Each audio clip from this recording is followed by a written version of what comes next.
Hello guys, welcome to coding.com. In this video, we will discuss about data types and format specifiers and some fundamental header file. So let's get started. So आज हम data types जानने वाले हैं. What is the data types? तो it is indicate the type of value stored in a variable. अब जो हम variable बनाते हैं, वेरिएबल मैंने पिछले वीडियो में कवर किया हुआ है. अगर आप डेटा टाइप्स पढ़ना चाहते हैं तो आपको पहले वेरिएबल क्या है वो जानना पड़ेगा. तो हम it is indicate the type of value stored in variable.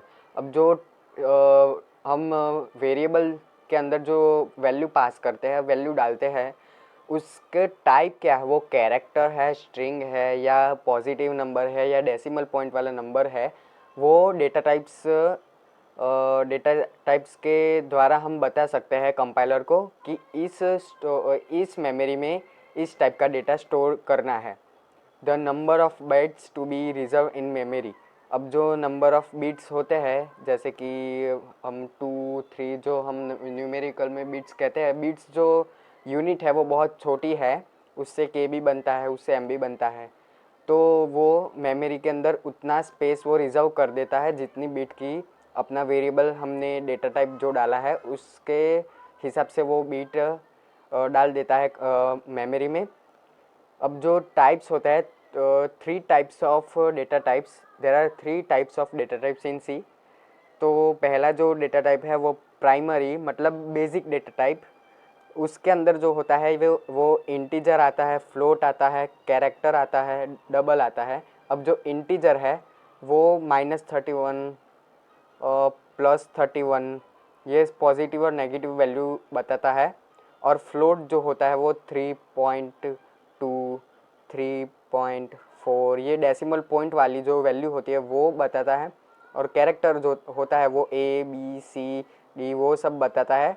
और ये डबल जो होता है वो बहुत बड़े डेसिमल नंबर्स जैसे होते हैं 0.012 वैसे डेसिमल पॉइंट्स बताता है. अब जो ये यूज़र डिफाइंड का मतलब यूज़र के द्वारा बनाया गया जो होता है, उसके अंदर ये यूज़र डिफाइंड डेटा टाइप है. और उसके अंदर है इनम और टाइप डेफ. वो हम आगे पढ़ेंगे, इनमरेशन एंड टाइप डेफ. ये पूरा टॉपिक होगा आपका इनमरेशन. और ये तीसरा जो टाइप है वो है डिराइव डेटा टाइप. अब डिराइव डेटा टाइप के अंदर पॉइंटर्स आते हैं, एरे आते हैं, स्ट्रक्चर्स आते हैं. ये स्ट्रक्चर और यूनियन पूरा टॉपिक है, एक पॉइंटर और एरे भी है. तो ये आपके 3 टाइप्स हो गए डेटा टाइप्स के. पहला है प्राइमरी, दूसरा है यूज़र डिफाइन और तीसरा है डिराइव. अब range of fundamental data type, मैंने अभी कहा कि हम जो डेटा टाइप डालते हैं वो थोड़े बिट्स मेमोरी में रिजर्व करता है, तो स्पेस रोकता है उतनी. तो जो कैरेक्टर है, कैरेक्टर का कैर वो 1 बिट स्पेस रोकता है. इंटीजर है 2 बिट का होता है, फ्लोट है वो 4 बिट का होता है, डबल जो है वो 8 बिट का हो जाता है हमारा. अब जो कीवर्ड्स है, कीवर्ड्स मैंने कवर किए हुए हैं, बट मैंने कीवर्ड्स बताए नहीं थे कि सी में कितने कीवर्ड्स है. तो यहाँ रहे 32 keywords are there in C. 32 keywords होते हैं सी में, वो मैंने यहाँ टेबल में बताए हुए हैं. जो मैंने टिक मार्क किए हुए हैं वो हम पढ़ने वाले हैं, वो बहुत ही इम्पोर्टेंट है. जैसे कि const, double, float, integer, struct, break, continue, else, for, switch, void, case, default, enum, goto, sizeof, typedef, character, do, extern, if, return, static, union, while. जो ये फॉर है ना, फॉर मैंने round किया हुआ है, वो एक लूप है. लूप का मतलब है हमें अगर 1 to 100 नंबर्स प्रिंट कराने हैं तो वो हम एक एक लाइन लिख के नहीं कर सकते. उसके लिए हमें लूप लगाना पड़ेगा कि 1 से 100 तक की गिनती करो या प्रिंट कराओ उसको. तो उसके लिए हम फॉर लूप यूज़ करते हैं. ये एक ही लूप नहीं है, there are 3 types of loop in C. तो मैंने आपको एक लूप बताया फॉर लूप, वो आगे हम पढ़ेंगे. अब जो फॉर्मेट स्पेसिफायर है, फॉर्मेट स्पेसिफायर का मतलब क्या है कि वो कंपाइलर को बताता है कि हमें इस टाइप की वैल्यू स्टोर करानी है. डेटा टाइप तो हमने लगा दिया, पर हमें कंपाइलर को बताना पड़ता है फॉर्मेट स्पेसिफायर के थ्रू कि हमें ये टाइप की वैल्यू मेमोरी में स्टोर करानी है. हमें ये कंपलसरी सी के अंदर बताना ही पड़ता है कंपाइलर को. The format specifier are indicate which type of data are stored in memory. कौन सी टाइप का डेटा मेमोरी में स्टोर है वो बताने के लिए कंपाइलर को ही सिर्फ, हमें तो पता है कि हमने कौन सा डेटा डाला है, पर कंपाइलर को हमें बताना पड़ता है कि हमने ये डेटा टाइप, इस डेटा टाइप के ये डेटा टाइप है जो हमें डालना है। It is tell to compiler to store this type of data. ये टाइप जैसे इंट हो गया है तो हमें बताना पड़ेगा कंपाइलर को कि ये प्रकार का डेटा है, ये टाइप का डेटा है, वो आपको स्टोर करना है। अब हमने फॉर्मेट स्पेसिफायर तो देख लिए, बट उन्हें हम बताए कैसे कंपाइलर को कि हमें ये टाइप का डेटा हमें स्टोर कराना है। तो सम फंडामेंटल फॉर्मेट स्पेसिफायर, ये रहे आपके डेटा टाइप्स, और ये इंट का और ये इस तरफ फॉर्मेट स्पेसिफायर है। इंट का जो है वो मॉड्यूलो डी और मॉड्यूलो आई भी हो सकता है, पर स्टैंडर्ड मॉड्यूलो डी है, ये आपको याद रखने ही पड़ेंगे। अब जो ये परसेंटेज की सिंबल है उसको हम परसेंटेज भी कह सकते हैं, बट हम इसको मॉड्यूला कहते हैं जनरली, तो इसको हम मॉड्यूला ही कहेंगे। और ये कैर के लिए होता है मॉड्यूलो सी, डबल के लिए होता है modulo L F, and float के लिए होता है मॉड्यूलो एफ। तो ये सारे हमारे फॉर्मेट स्पेसिफायर हो गए हैं। तो आगे का हम कंटिन्यू करते हैं। अब सी में हेडर फाइल होती है।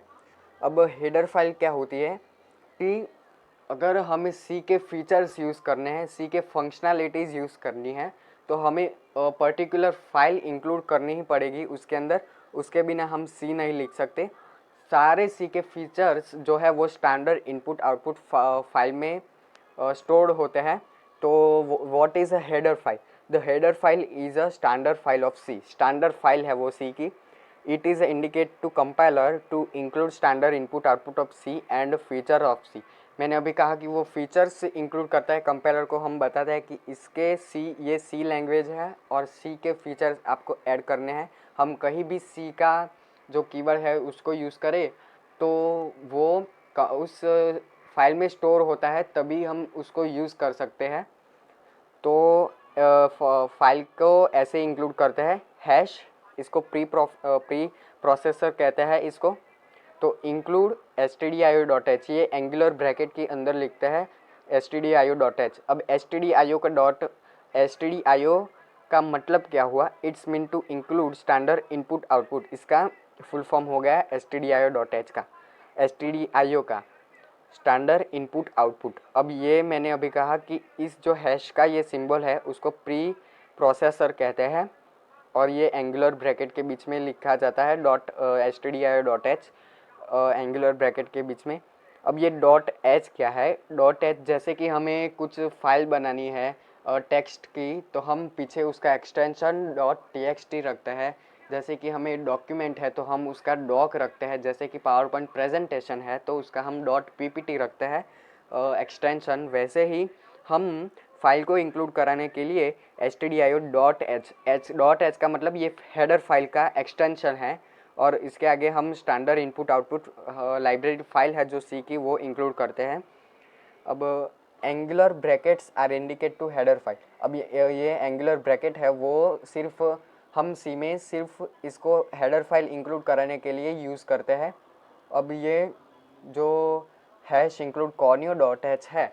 अब जो हमारा आउटपुट स्क्रीन, टर्मिनल स्क्रीन, जब हम कोड लिखते हैं उसके बाद हमें आउटपुट देखना होता है कि उसका आउटपुट क्या है। जैसे कि हमें 2 नंबर का एडिशन करवाना है। अब हमने 2 नंबर का एडिशन तो प्रोग्राम में कर दिया, बट उसका आउटपुट जैसे आउटपुट क्या आता है वो हमें देखना है। तो उसके लिए टर्मिनल स्क्रीन, आउटपुट स्क्रीन आती है, जिसको हम कंसोल स्क्रीन भी कह सकते हैं, टर्मिनल स्क्रीन भी कह सकते हैं और आउटपुट स्क्रीन भी कह सकते हैं। वो ब्लैक स्क्रीन होती है, उसके अंदर हम अपना आउटपुट देख सकते हैं। तो stdio conio.h जो हेडर फाइल है वो हम अगर आउटपुट में अपना प्रोग्राम रन करा दिया और आउटपुट में हमें 2 नंबर्स का एडिशन करवा दिया, उसका आंसर मिल गया, तो वो स्क्रीन क्लोज ना हो जाए, डायरेक्टली आउटपुट मिलते ही क्लोज ना हो जाए, इसके लिए हम ये conio.h जो हेडर फाइल है उसको इंक्लूड करते हैं, क्योंकि हमें आउटपुट देखना होता है। आउटपुट के बाद टर्मिनल क्लोज ना हो जाए उसके लिए, और वो टर्मिनल होल्ड हो जाए, वही वो हमारे कैंसिल करे बिना वो चली ना जाए, इसके लिए हम conio.h इंक्लूड करते हैं। अब कंसोल इनपुट आउटपुट इसका फुल फॉर्म है conio.h का, console input output to hold terminal और आउटपुट स्क्रीन। मैंने अभी कहा कि टर्मिनल स्क्रीन को होल्ड करने के लिए, वही उसी जगह पे रखने के लिए। और in this two file the standard file is stdio.h which is C languages file. जो हमने ये दो हेडर फाइल देखी, उसके अंदर जो स्टैंडर्ड फाइल है सी की वो है stdio.h, जिसका मतलब है स्टैंडर्ड इनपुट आउटपुट। हमें इनपुट देना हो या आउटपुट लेना हो तो हम ये फाइल इंक्लूड, सारे प्रोग्राम में आप इस फाइल को इंक्लूड करे ही होगे, तो हमने करने भी वाले हैं वो। उसके बिना हम इनपुट आउटपुट और सी नहीं लिख सकते हैं। तो जनरली क्विक रिवीजन हम कर लेते हैं। तो जनरली हमने डेटा टाइप्स देखे, फॉर्मेट स्पेसिफायर्स देखे और सम हेडर फाइल्स देखी। तो फिर से मैं रिपीट कर देता हूँ कि डेटा टाइप क्या है। डेटा टाइप जो हम वेरिएबल में जो वैल्यू डालते हैं वो किस प्रकार की है, किस टाइप की है, इंटीजर है, फ्लोट है, डबल है, कैरेक्टर है, क्या स्ट्रिंग है, तो वो इंडिकेट करता है कि इसके अंदर हमने ये टाइप की डेटा टाइप डाली है। और the number of bits to be reserve in memory, जो नंबर ऑफ़ बिट्स है वो डेटा टाइप के हिसाब से स्टोर हो जाते हैं, मतलब स्पेस उतना रोकते हैं। There are 3 types of data type. Primary, user defined, derived. Primary में, ये प्राइमरी में जो होता है वो बेसिक डेटा टाइप है जो आप यूज़ करने ही वाले हैं हर प्रोग्राम में। तो पहला है इंटीजर, फ्लोट, इंट, फ्लोट, कैर, डबल। यूज़र डिफाइंड में इनम, टाइप डेफ। डिराइव्ड में पॉइंटर, एरे, स्ट्रक्चर, यूनियन। और range of fundamental data types में कैरेक्टर का 1 हो गया, इंट का 2 हो गया, फ्लोट का 4 हो गया और डबल का 8 हो गया। और 32 कीवर्ड्स है सी लाइब्रेरी फाइल में, जो मैंने यहाँ लिख दी है। और फॉर्मेट स्पेसिफायर का मतलब होता है कि कंपाइलर को हमें बताना होता है कि इस टाइप का डेटा जो है आपको स्टोर करना है मेमोरी के अंदर, तो हमें वो बताने के लिए ये फॉर्मेट स्पेसिफायर यूज़ होता है। हमें तो पता होता है कि ये डेटा टाइप है इस प्रकार का, पर कंपाइलर को हमें बताना ही पड़ता है कि ये प्रकार का डेटा है जो आपको स्टोर कराना पड़ेगा। तो हेडर फाइल हो गई जिसमें stdio हैश इंक्लूड, इसको इंक्लूड करने के लिए इस प्री प्रोसेसर को हमें इंक्लूड करना ही पड़ेगा, इसके बिना कंपाइलर नहीं समझ पाएगा। तो हैश इंक्लूड कीवर्ड का भी यूज़ करना पड़ेगा, इंक्लूड stdio.h एंगुलर ब्रैकेट के अंदर। It's mean to include standard input file. और conio.h हो गया तो कंसोल इनपुट आउटपुट, जो टर्मिनल स्क्रीन को होल्ड करने के लिए यूज़ होता है। तो हमने क्विक रिवीजन कर दिया है।